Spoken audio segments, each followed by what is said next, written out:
and with a mouse's face. And also, he has black pants.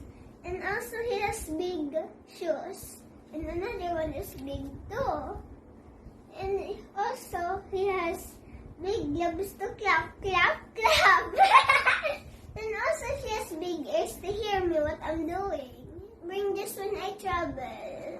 Sing Mickey Mouse. Mickey Mouse very much. This is my favorite toy, Mickey Mouse.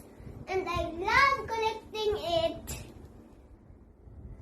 Thank you for watching. Don't forget to like and subscribe. And don't